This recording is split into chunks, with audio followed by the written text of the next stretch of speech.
We can take you now to Radio National, where the Communications Minister Stephen Conroy is being interviewed by Fran. Let's take a listen. Reforms to the telecommunications sector. It's no surprise to see that in the period when we've got enormous economic uncertainty around the world, you have Greece, you have Spain, you have Italy, there's a loss of confidence out there in the broader community, and that was reflected just recently in the Consumer Sentiment Index. But the main driver of the downward spiral in Labor's polling appears to be the carbon tax. You've managed to alienate more than two-thirds of all voters. What could there be in today's numbers to give you any optimism that you can turn this around in the 2 years before an election? Well, the early polling and the early argument from Tony Abbott about the flood levy, a necessary levy to ensure that Queensland got back on its feet, was complete opposition from Tony Abbott. But voters are punishing Labor, not the coalition. 26% primary vote. But the point I was making was that in the early stages of the debate around the flood levy, it was polling badly according to various pundits. But the government showed determination. It believed that it was the right policy for Australia. It passed it through the parliament. Now you don't hear a thing about it.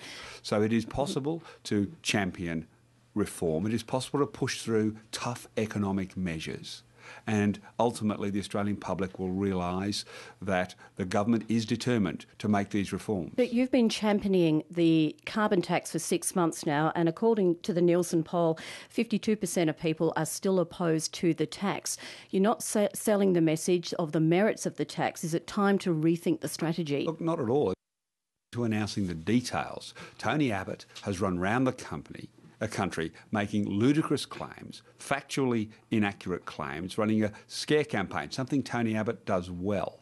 And what we'll see now as the details become more understood by people, as they realise that this is not a choice between doing nothing and the government's reform. Tony Abbott has a plan that will cost Australians $700 plus each, with no compensating tax cuts, no mineral tax, to pay for all of these ludicrous, uncosted policies that Tony Abbott is putting forward. Now, so Australians will ultimately, in 2 years' time, make a judgment about what we've gone through, some of the difficult choices that the government has been pursuing, and the completely flaky, uncosted economic rabble that is Tony Abbott and the opposition. But and Peter Reith has made that point again today in his report. It's Tony Abbott's message that is getting through to the electorate, not Labor's.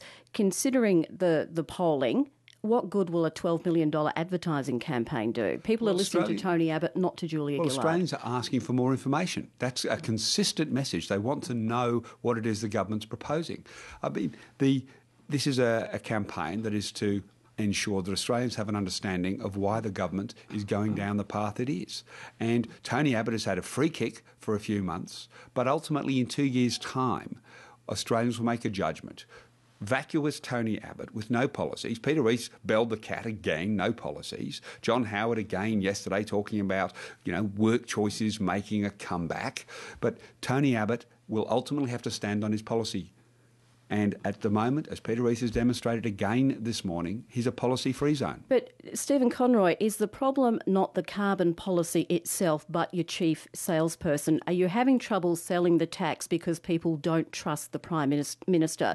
Would you be doing better if someone else was doing the spruiking? Absolutely not. I mean, I think you and many commentators are underestimating Julia Gillard's determination to do what she thinks right for this country. She thinks that this is what the country needs. This is doing what the country needs in the long term. Yes, we're taking a short-term political hit, and it's a painful short-term political hit. But this is a reform that country needs. And in the past, Australians have been prepared to give judgment in support of serious economic reform. And they've supported that. Minister, how much harder has your task been made by the media coverage of the carbon tax issue?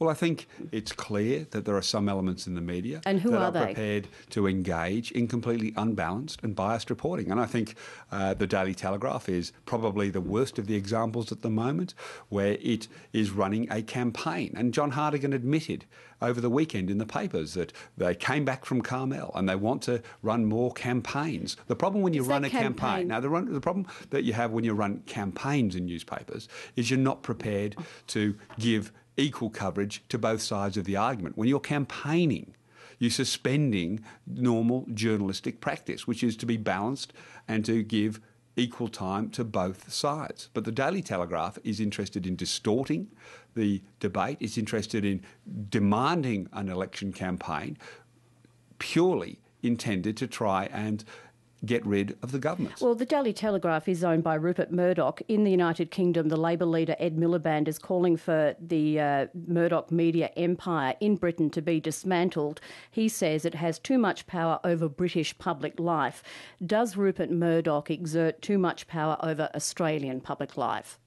Well, the newspaper group that Rupert Murdoch controls is entitled to take whatever positions it wants. This is a democracy. It's entitled to choose to go down the path it's going. And equally, people like myself and Wayne Swan are entitled to point out their coverage is biased. And it did support the Labor Party in the to point out 2007 how biased election. their coverage is. So don't you have to take the good with the bad? It supported the Rudd-led Labor Party in the 2007 election. I think the key difference here is, as John Harding admitted in the papers on the weekend, arising out of their conference they held in Carmel, they've decided to do more issues-based campaigning. And does that include regime change? You believe that it is its purpose in life is to get rid of the Labor government? I think the Daily Telegraph is determined to try and do what it thinks is best for Australia. Now, I think this is complete nonsense. It's decided it wants to have an election. Ignore the fact we had an election 9 or 10 months ago. Ignore the fact the Australian people put in place a parliament with a minority government, and it is demanded that it knows best and that people should just fall into line with what the Daily Telegraph tells it. Well, if you're a Labor voter out there reading the Daily Telegraph, you should keep reading it for the footy coverage, but you shouldn't take seriously any of its front page headlines. Minister, another is just media running a issue campaign on regime change. Another media issue troubling the government is the $220 million government contract to broadcast the Australian network into Asia. Both the ABC and Sky are bidding for the contract. There is a perception that the government changed the tender process in a bid to stop Sky, which is partially owned by Rupert Murdoch, winning the contract. What assurances can you give, and you now have carriage of this tender, what assurances can you give that the tender process is fair and above board and the government is not exacting some form of revenge against Murdoch and his and News Limited? I don't always believe everything I read in the newspapers. And people shouldn't take the stories they've seen written about this as absolutely factual. There was a number of serious errors in those stories. I'm not in a position where I'm able to talk about it at length, as I'm now the approver as part of this process. It's an ongoing tender process. But I would caution people to not believe everything that they've read in the newspapers. You're not in the business of retribution? I'm talking about across all stables here. Some of the reporting's just been factually wrong. But I'm not in a position that I can go into detail. I'm not in a position that I can comment on this while there is an ongoing tender process. So it is fair and above board? Absolutely. The Cabinet has put in place a process where the Cabinet is ultimately the decider. Cabinet's not a legal entity, and therefore I've been put in place to be the approver. I signed the document because Cabinet as a collective can't sign a document. But the Cabinet is ultimately the decision maker. Good. Okay, Stephen Conroy, thanks for your time. Good to be with you. And the Communications Minister was speaking to Alison Carabine on Radio National.